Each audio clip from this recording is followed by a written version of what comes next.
നാട്ടുവിശേഷങ്ങളിലേക്ക് എല്ലാ മാന്യ പ്രേക്ഷകർക്കും സ്വാഗതം. നഗരത്തിൽ കവർച്ച നടത്തുന്ന 6 സംഘം അറസ്റ്റിൽ.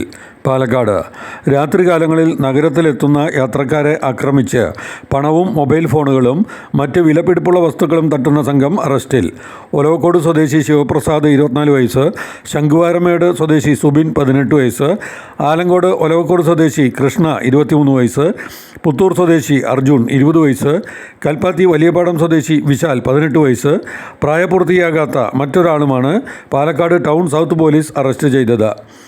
8-ാം തീയതി രാത്രി പാലക്കാട് ടൗണിലേക്ക് എത്തിയ കൊല്ലങ്കോട് സ്വദേശിയെ 6 പേരടങ്ങുന്ന സംഘം 3 ബൈക്കുകളിലായി എത്തി ആളെ അടിച്ചു വീഴ്ത്തി ആളുടെ കൈവശം ഉണ്ടായിരുന്ന 7,200 രൂപയും വിലപിടിപ്പുള്ള മൊബൈൽ ഫോണും കവർന്ന കേസിൽ നടത്തിയ അന്വേഷണത്തിലാണ് പ്രതികളെ പിടിയിലാക്കിയത്.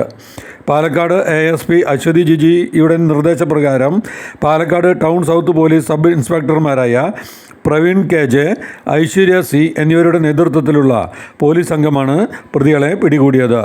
കോടതിയിൽ ഹാജരാക്കിയ പ്രതികളെ 14 ദിവസത്തേക്ക് റിമാൻഡ് ചെയ്തു. പാലക്കാട് ടൗണിൽ കവർച്ചാ സംഘം വിലസുന്നതായി പരാതികൾ ഒട്ടേറെ ഉണ്ടായിരുന്നു. പരാതികളുടെ അടിസ്ഥാനത്തിലാണ് ശക്തമായ പരിശോധനയും നടത്തുന്നുണ്ട്. ജീവൻസ് ആസാം സ്പെഷ്യൽറ്റി വിപുലീകരിക്കുന്നതിൻ്റെ ഭാഗമായി കേരളത്തിലുടനീളം ഏജന്റുമാരെ ആവശ്യമുണ്ട്. Kerala zone head office KK building, Mettupalayam street, municipal bus സ്റ്റാൻഡിന് പുറകുവശം, പാലക്കാട്.